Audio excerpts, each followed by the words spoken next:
24th of October, I Moore, Parshi Shavua, Chaye Sarah. Hold on 1 second. Okay, so it says, Vayihiyu Chaye Sarah, Mea Shana, Ve'esrim Shana, Ve'sheva Shanim, Shnei Chaye Sarah.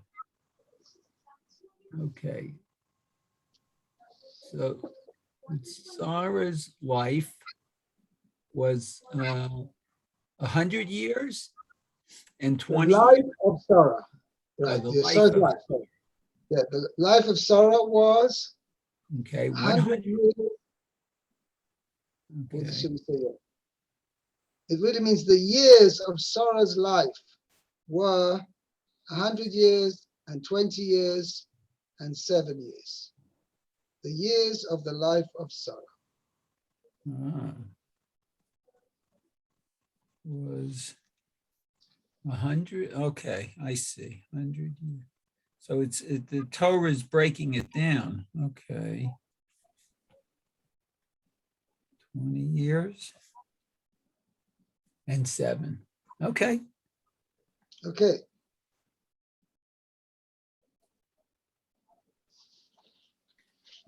Okay. So let's see. Rashi. Vayihiyu Chayei Sarah. No, Chayei Sarah. Mea Shana, Ve'esrim Shana, Ve'sheva Shana. Okay. Okay. By the way, in Hebrew, I'm not sure what the reason behind this is, but you always, when you have any number less than 10 or less, then you use the plural, like Eser Shonim. But then you say after, once you go up, then you say 11, from 11 up, you revert to the singular. Don't say Esrim Shonim, you say Esrim Shona. Chamesh should say Shona, not Shonim. That's why it says, Mea Shona, Ve'esim Shona, Ve'sheva Shonim. Wow. That's why they changed, because otherwise it should be parallel. Mea Shona, Esim Shona, Ve'sheva Shona. What's the general, with units, right? You say the plural, with tens and hundreds and further, use just the singular. Okay? No, but Rashi is dwelling on a different point. Okay, Let's so do that, Rashi says, Lekach niktav shana b'chol klal uklal. So this is why, I guess, Shana is written. That Shana is written together with each group. Each group. With each group. Okay. With the tens, with the units, with the tens, and with the hundreds. Okay. But we did say with the tens. Okay. No, right. you could just say, "Vayu Chayei Sarah Mea Ve'esim V'Sheva Shana."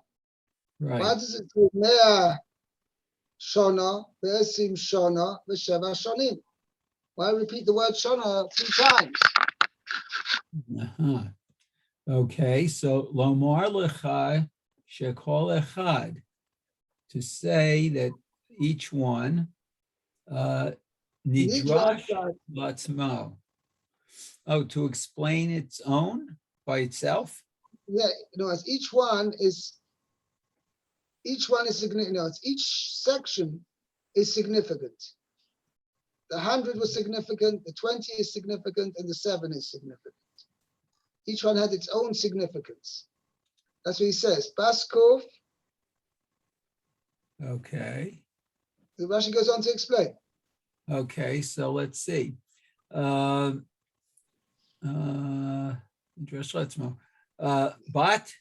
Mea Vivat Esrim. Oh, so 100 years is as if 20 years. Okay. Oh, lachet, concerning sin. Oh. So at 100 years, she had the amount of sins that a 20-year-old would have. It was clear of sin in the same way as a 20-year-old. Okay. Ma bat esrim lo chata. Oh, here. So it says here. So like a 20-year-old doesn't sin. Lo chata hasn't sinned. Okay. Shehare eina bat onas shin. So she is not able for punishment, I guess. Okay. Yeah. Okay. Now, Afbat. what we mean, now, we have to realize, we know that a boy of 13 and a girl of 12 are fully responsible and culpable for their actions. And Mamela, they're already mechuyev to do the mitzvahs. So what's the idea of the till age 20? Because only if when she's the age of 20, she'ena bas onshin, she's not liable for punishment. That is gabedin shomai. There's a difference between being culpable to Bezdin or being culpable to Shomai. That with regard to a person, let's say a boy at the age of 13, a girl at the age of 12, she's already considered fully responsible and fully culpable regarding Bezdin. Meaning, if a girl of 12 does an Aveira and she has warned by Eidim not to do it, and goes ahead and does it, then she's punishable by Bezdin. If it's something which the punishment is malchus, lashes, then she'll get the lashes. Mhm. And if it's whatever, Mises Bezdin, culpable for capital punishment, she'll get capital punishment. However, if there's no Eidim present by the or she wasn't warned about it, then she's not going to be chayav. And in that respect, both men and women are equal. Only once they each reach the age of 20 are they culpable to receive punishment from heaven. Misa b'dei Shomai. Because I guess till the age of 20, both the boy and the girl are not fully, how should I say it? They're not fully mature. That's maybe the best way of putting it. They're not fully mature, that they should be fully culpable for their actions. Wow. Okay. Okay? Right. Okay. Let's see. So let's see where I left off. Okay. Okay. Ma bat esrim lo chata'a shehare eina bat. Oh, I did that already. Oh, nashim. Af bat meya below chet. Oh, so at the age of 100, she had no sins, without sins. That's like a girl at the age of 20. Okay, that's 20. Okay. Oh, Oh, okay. Uvat esrim kivat sheva liyofi. Okay, so at 20, she was like a 7-year-old concerning beauty. Right. Uh-huh. Oh, wow. Very interesting. There is actually a version of the Medrash the other way. That when she was 100, she was like 20 for beauty. And when she was 20, she was like 7 regarding sin. Oh, yeah, I think I They're heard both that as basically, tantamount to the same thing. Okay? Okay, then it says Shnei Chaye Sarah, the years of Sarah's life. Kulan Shavin Latova. Oh, all of them were equally good. Right. Wow. That's The Rashi pointing out why the Torah repeats it is because I shouldn't think. Let me explain it as follows. Obviously, the Torah first and foremost wants to tell you how long Sarah lived. So it says she will live 127 years. in the process, it also tells you that they're all, when she was 100, she was like 20, and when she was 20, she was like 7.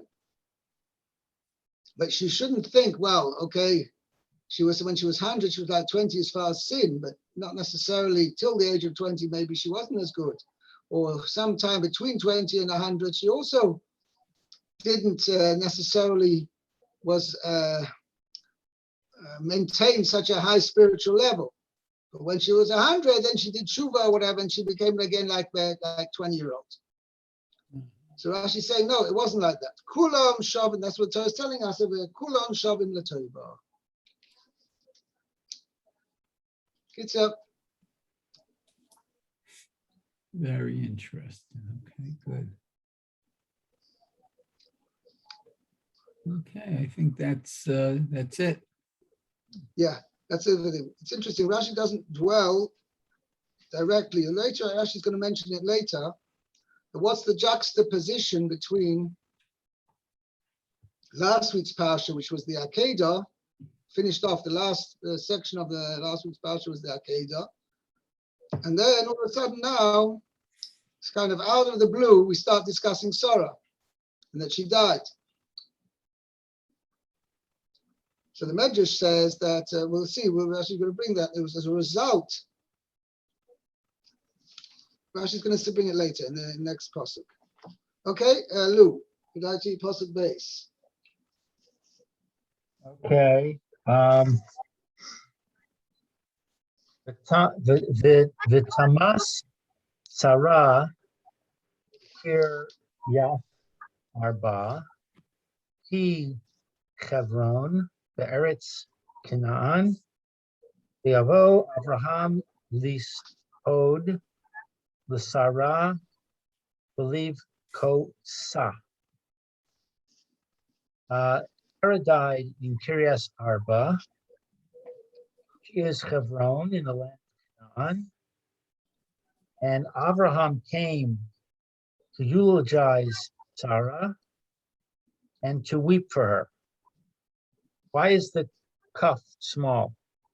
Rashi's going to, the Balaturim speaks about that.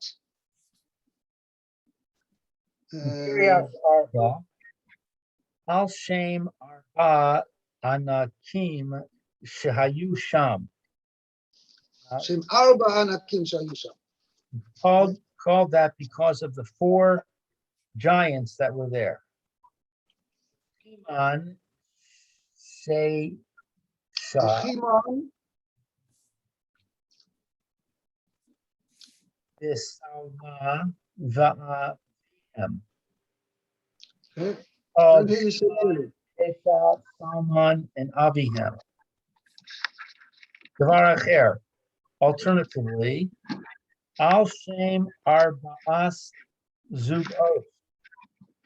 Because of the 4 pairs or couples. Sham Ish Ve'ishto. That were buried there, man and wife. Adam v'Chava, Avraham v'Sara, Yitzchak v'Rivka, Yaakov v'Leah. Right. Avraham came. By the way, why doesn't it mention who the father's name was? It just says, Chiman Sheishai v'Salmai v'Avihem. So in fact, the pasuk says there, elsewhere, I don't know where the exact pasuk is, that the father's name was Arba. So Rashi didn't want to mention his name because you shouldn't think that the name was called after him alone. It was called after the fact that there were 4 giants. Okay? Yeah. Avraham came from Beersheba. Okay. Now, was Rashi pointing this out? My footnote says, since that was the last residence mentioned. You go to the last. It says, Vayeshev Avraham beBeersheba. Chapter 22, pasuk 19. End of last week's parsha. It says, Vayoshev Avram el Nahara, Vayakumu Vayelchu Yachdav el Beersheba, Vayeshev Avram Beersheba. Which is actually quite strange, because where had they been? Where did the Akedah take place? In Yerushalayim, on Har Moriah. And then Avram Avinu leaves Yerushalayim, and Sarah's in Hebron. He says, "Oh no, I'm not going to Hebron. I'm going to Beersheba." Why didn't Avram Avinu go to back home to Sarah, to Hebron?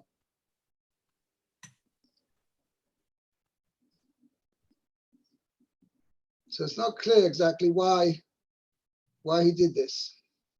Just 1 second in the Farshim over here.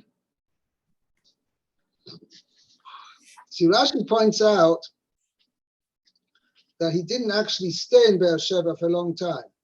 It's quite a long Rashi there, not so long. Rashi says in there on that pasuk, pasuk 19 of chapter 22, says, "Vayeshev Avram beBeersheba." I read it out. Lo yeshiva mamash. Wasn't actually settled there. Sharei bechevron hoya yoshev. He was living in Hebron. 12 shana lifnei Akedah Yitzchak. 12 years before Akedah Yitzchak, Yotze mi Beersheba v'holach lo leChevron. He left Beersheba and he went to settle in Hebron. K'ma shene'emar, Vayoga Avram be'eretz Pelishtim yomim rabim, murubi mishal Hebron arishonim.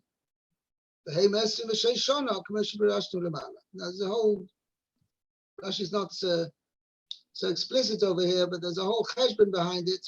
Basically, he only went there for a short time. But it doesn't say why he didn't go back to Hebron. That's not clear. Rashi doesn't exactly elaborate on that. Okay.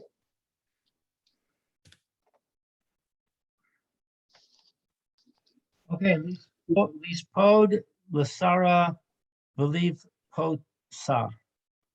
Eulogize Sarah and to weep for her. Venice Mecha mi Sas Sarah.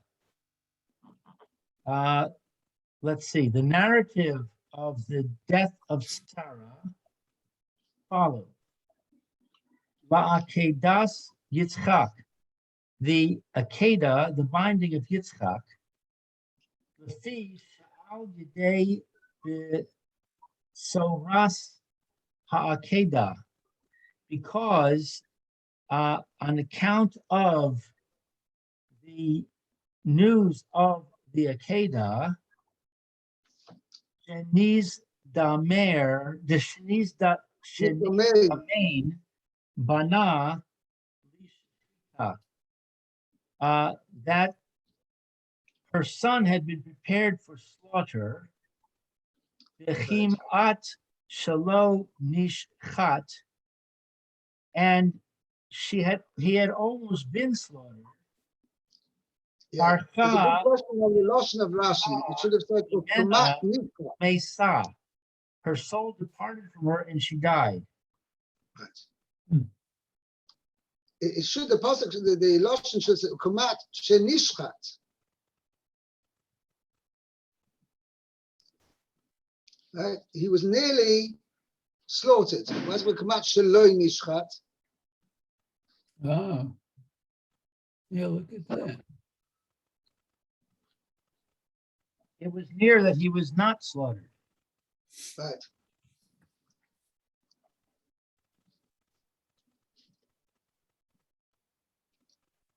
It was a moment away from being slaughtered. Yeah, so you would say Kamat Nishchat. Right? So it means Kamat Shalom Nishchat. Okay, there's a discussion among the Farshim what this how we explain it. It's stronger. Let me see say it was but for a second that he was not slaughtered is stronger than to say he was almost slaughtered. Yeah, so one of them Farshim explain, commentaries explain it. That means the person who came to tell Sarah what had happened says, your son was brought up to the Shechita, and he didn't manage to actually say the words that he wasn't shechted. Kimat, that he wanted to say lo nishchat, and already she had died.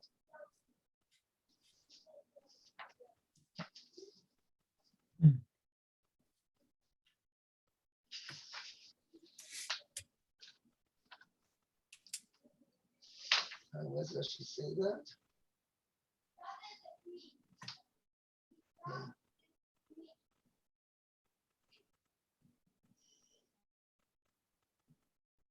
Yeah. Okay, there's a number of explanations. Okay, but that's the pshat over here. Okay. What's one point I wanted to make up? Oh yes, we wanted to say why had you asked why is a little cough? So look in the Balaturim over here. Yeah, you have it? You have a Balaturim? No, I don't have the Balaturim. No. Okay, so I'll read it out. Believe Kaisa, Kaf Ktana. There's a little cough here. Sheloi bocho elo ma'at. He only wept a little bit. The fish is a Kana Hoisa, because she was a very old lady. No, so that's the Derech HaOlam that, albeit they lived together for I don't know how long. They'd been married, but she was an old, good, she had a good innings, as they say. Okay. Inami. Now this is something. If the Balaturim hadn't written it, I wouldn't be able to say such a thing. The fish nidma misasa shegorma misasa. She herself had caused her death. How? Shemosra din. Because when she complained to Avraham Avinu when he married Hagar, and Hagar became pregnant, and that says Vatekal Gevurta Beinel, that the Hagar treated Sarah lightly, meaning she says, she makes out she's a big tzaddikas, but really, you see, I straight away became pregnant, and she didn't. She hasn't become pregnant.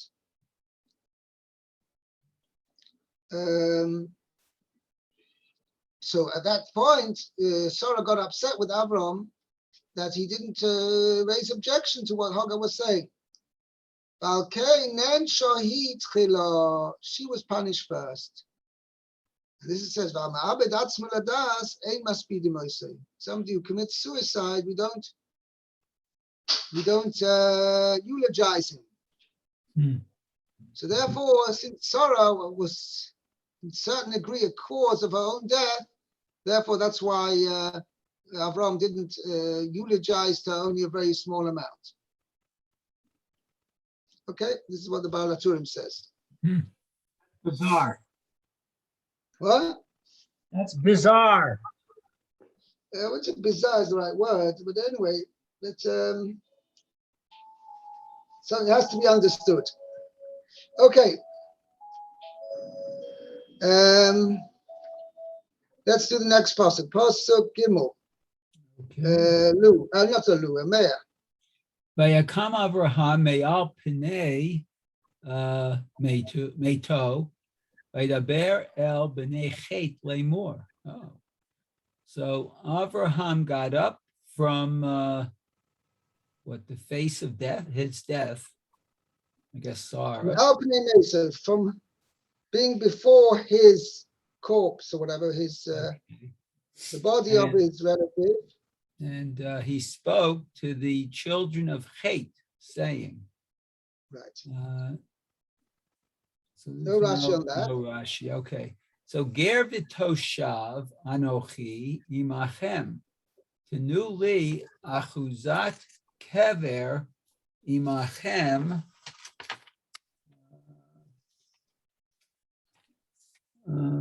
ve'ekbera meti milfanai. So let's Is there any significance to the name Chet? It also means sin? No, it doesn't. Sounds like it. This is Ches Tov, and sin is Ches Tes Aleph.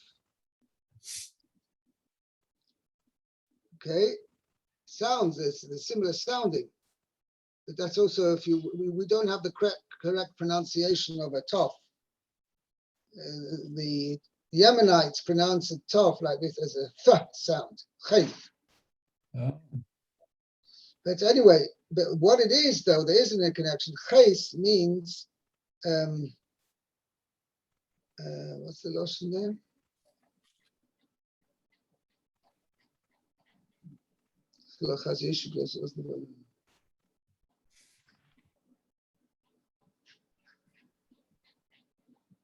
Yeah, here later on, you have in Parshas Vayishlach.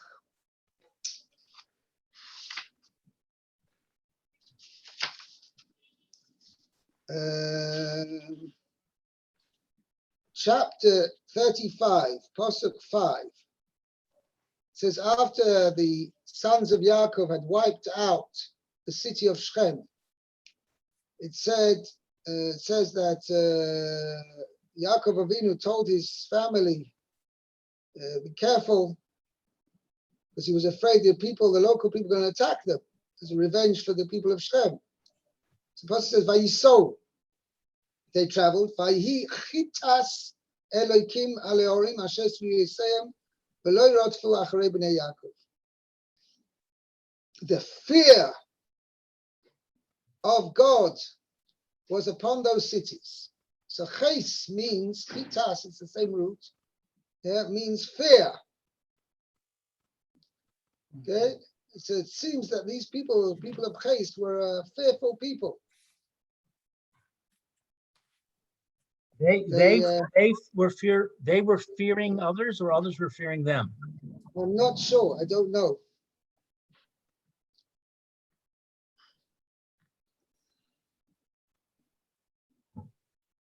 I'm not sure. I have to look in the Mefarshim here.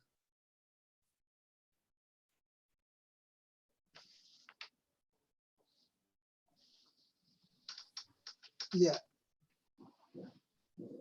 More likely that they were strong people and they put the fear and dread of them into other people. It's more likely to be that pshat. You see over here that they were a very strong, united group. You find that over here. Okay. They also seem very polite. Okay. Eros, my master, you are a prince of God in our midst. Correct. Very polite wording. Very not just that polite. Obviously, they respected Abraham. Yeah, they respected him. Yeah. Right. Okay. Okay, so there's some Rashi. There's some Rashi here. Okay, Pasuk Dalet. Did you read Pasuk Dalet? I thought I read it. If not, I can reread it. No, you read it. You read it. Okay, so Okay. the Rashi is Ger v'toshav anochi machem. I am an alien and a resident among Okay, you. so Rashi is bothered by this double expression, which seems to contradict it. The two words are a contradiction. Okay. Ger is somebody who's a stranger. Toshav is somebody who's a settler, who's a permanent resident. So he says, Ger me eretz acheret v'nit yashavti imachem. Okay, so I'm a stranger from another land, and I settled with you. Right. Oh, okay. So that's the Rashi says. Pshuta, Rashi is explaining the contradiction that the pasuk is describing two different aspects.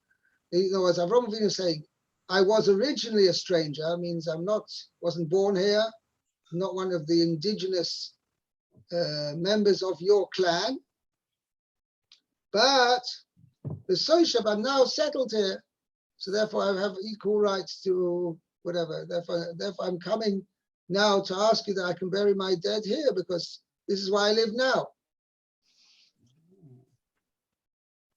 Okay. Midrash Agada. So there was an Agadic Midrash. Im Tirtzu, Hareini Ger, the Imlav, Ehiyeh Toshav, the Et Lena Min Din, Hadin. Okay, so Hareini, so here I am, Ger, Im Tirtzu. If you want, If you are willing, meaning, Hareini Ger, I'm not going to come with any strong claims to have a burial plot. If you're willing to sell it to me, I'll come like any outsider. I'll pay the full price. Okay? If you're at least, you should be willing to sell me a burial plot. Okay. In love, but if not, it means you're not willing to sell me a burial plot. I will act as a settler, somebody a permanent resident. That leno min adin, and I'll take it by right. Carry on. Okay, She'amarli HaKadosh Baruch Hu, for Hashem, blessed be He, said to me, Lizarcha eten et haaretz hazot. To your seed, I will give this land. Okay, so he had it by right then. Yeah, but he's saying, gave no choice. If you want to sell me a plot, then I'll buy it. If you don't want to sell it to me and you don't want to allow me to have a burial plot, then I'll say, listen, I have it by right. Okay. Okay. Next. Achuzas kever. Achuzat kever. Achuzah is land for a grave? Right, a plot of land. A plot of land. Means a holding, literally means. Oh, that's what he says. Achuzat karka, a holding of land. A levate for a cemetery. Right. For burial place. Okay. So Rashi's bothered because achuzah is a holding of burial. You don't really have you have a holding of a house, a holding of a field, a holding of some sort of property. But kever itself is not something which is you hold as a holding. It's a use for land. It's not the actual land itself. So that's what Rashi he fills in over here. And Rashi says, achuzas karka, it's a holding of land for the purpose of burial. Okay. Pasuk Hey, Lou. Vayanu v'nei Ches es Avraham lemor lo, and the children of Ches answered Avraham and said to him, Ma'enu Adoni Nasi Elokim Atem Besochenu. Atah Besochenu. A prince of God you are in our midst. The Mivchar Kivarenu Kavur Es Mesecha Ish Mimenu Es Kavro Lo Yichle Mimecha Mikvor Mesecha. Bury your dead in the best grave that we own, that is ours. No man among us will will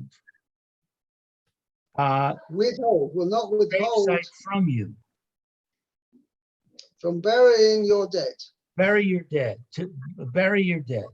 From burying mikvor mesecha. From burying your dead. Right. From burying your dead. Okay, so On Pasuk 5, there's nothing. Pasuk 6, Lo yichle, we will not deny, not deny, Lo yimna, not Will not withhold. withhold. Right. Kamo, Lo sichle rachamecha. Like Sichlo rachamecha. and do not withhold your mercy. Right. Ukamo Kamo, vayikale hageshem, and as in the downpour was withheld, the rain was withheld. Right. So the rain was withheld or held back. It's more appropriate to see that terminology. Vayikale hageshem means that the geshem was held back.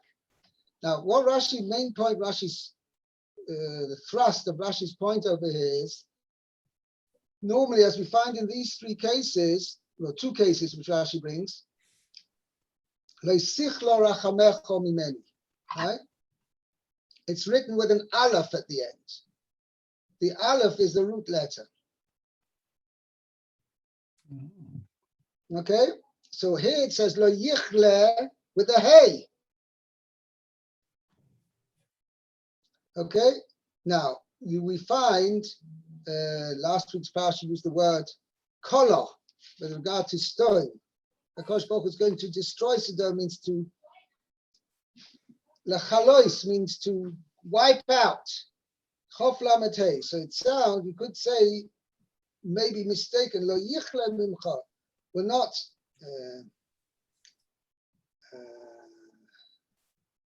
I don't know how you would say in the right sense. It'll be difficult actually. Will not destroy from you from burying your dead. That's what you could, even though it's not Pashup Pshat, but that you could say that word because it has a hey at the end. So Rashi is telling us over here, no, this word yichle, even though it has a hey at the end, is supposed to be understood in the sense with as though it had an aleph at the end, and its meaning is to withhold. No man among us will withhold his burial plot from you from burying your dead. Yeah, by the way, it's just an interesting point over here that we find in the bracha of Moedim in Shemona Esra. And this is actually interesting point where there can be a difference between the pronunciation between Mil-El and Mil-Ra. Whether you put the emphasis on the first syllable or on the second. We say hatoiv kiloi cholu rachamecha v'amachem kiloi samu chasadecha. Now the word kiloi cholu rachamecha, Kosh Baruch is good because it could mean you said he has his mercy is never ending. Kiloi cholu rachamecha. But Pidiktuk, wouldn't be correct. But then you would say hatoiv kiloi cholu rachamecha. Your mercy doesn't end. But the meaning over there is Hatov kilo chalu rachamecha means you have not withheld. Your mercy has not been withheld from us. Hatov, because it's good kilo chalu rachamecha. Your mercy has not been withheld. That's what it means over there. So it makes enough gemina in the meaning of the actual word. Hatov kilo chalu rachamecha. Its emphasis is on the second syllable. Okay, on that point we'll end here. So we got up to Pasuk Zayin. Very good. Okay, have a great day, everybody. Kol tov. Bye-bye. Okay, very good. Okay, Zion. Okay. Yechiel, I'm going to see you in Mitzvah Hashem at about 7 o'clock tonight with your book.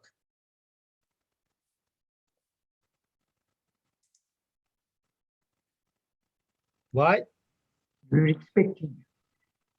I can't hear you. You're expecting you. I'm instinctive? Mayor, can you understand him? I think maybe he said he's expecting you. Oh, you're expecting me. when Oh, you said good. 7 tonight. Okay, great. Very good. At 7 Hey. tonight. I'll see you then. Bye-bye. You are Yechiel. Take care.